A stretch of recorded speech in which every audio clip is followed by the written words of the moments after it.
د جواک ټي وي ډیرو قدرمنو کتونکو ستړي مشه سلیمان کامل یم. نن چې تاسو زمانه کم غزل اوره نو دا غزل په هر حواله د پښتو د جدید شاعرۍ بهترین مثال دی. د قومي احساساتو نه ډک دا غزل د خپل هر یو شعر په حواله باندې داسې تصور پیش کوي چې بالکل دا کم حالات روان دي یا پښتنو سره څه کیږي نو دا یې په لفظونو کې تجسیم کړي دي او موږ ته یې پیش کړي دي. دا غزل دی د زلمی شاعر شاکر اورغزی صاحب. شاکر اورغزی په پښتو شعر او ادب کې خپل شناخت په ډېره بهترینه حواله جوړ کړی دی. نن یې چې دا زه کوم غزل وړاندې کوم زه ډېر په وثوق سره دا خبره کوم چې دا غزل به ستاسو د سماعت په لار باندې ستاسو ذهن او زړه ته ضرور اپیل کوي، ځکه چې د دې غزل په حواله زما کم ذاتي رایه ده او زه یې څومره متاثره کړی یم نو همدغسې مې ستاسو دپاره دغه ګمان هم دی. راځئ چې واورو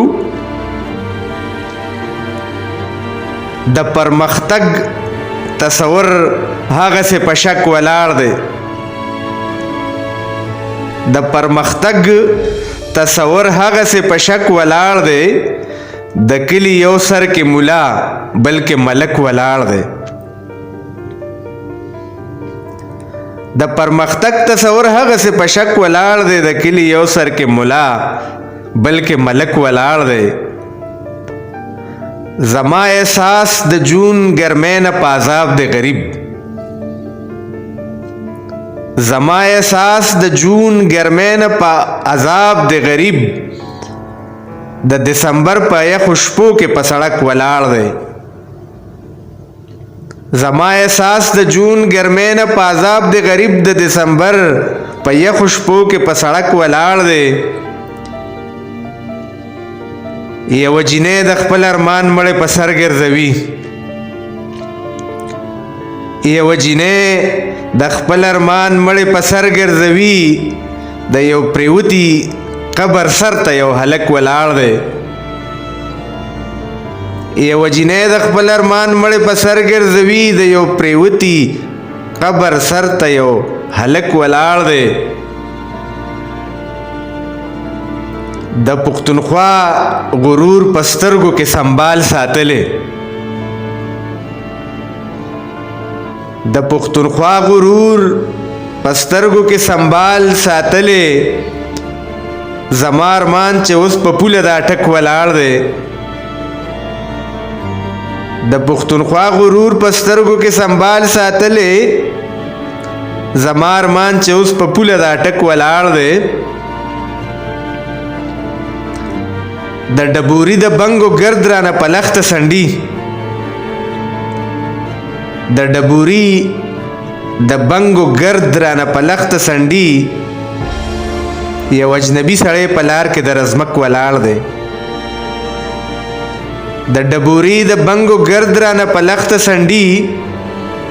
یو اجنبي سړی په لار کې د رزمک ولاړ دی. هغه سړی به د زهرا ننداره خورې وکړي.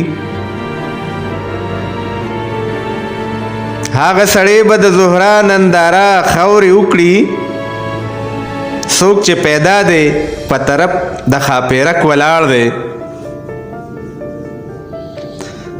هغه سړی به د زهرا ننداره خورې وکړي. څوک چې پیدا دی په طرف د ښاپیرک ولاړ دی. ته دلته کښېنه زه راځم چې ضمانت یې وکړم. ته دلته کښېنه زه راځم چې ضمانت یې وکړم. یو غنم رنګ زمونږ د کلي په پاټک ولاړ دی. ته دلته کښېنه زه راځم چې ضمانت یې وکړم. یو غنم رنګ زمونږ د کلي په پاټک ولاړ دی. زمنګ د کلی د حجرې ثقافت داسې نه دی. زمنګ د کلی د حجرې ثقافت داسې نه دی. دا سړی څوک دی چې سره د خپل ټوپک ولاړ دی. زمنګ د کلی د حجرې ثقافت داسې نه دی. دا سړی څوک دی چې سره د خپل ټوپک ولاړ دی. دا خوشحال خان نه دی منم خو بارام خان هم نه دی. دا خوشحال خان نه دی منم خو بارام خان هم نه دی. دا اورکزی دی چې پننګ کې د خټک ولاړ دی. دا خوشحال خان نه دی منم خو بارام خان هم نه دی. دا اورکزی دی چې پننګ کې د خټک ولاړ دی. د پرمختګ تصور هغه سه په شک ولاړ دی. د کلی یو سر کې مولا بلکې ملک ولاړ دی. ډیره مهرباني، خوشاله اوسئ.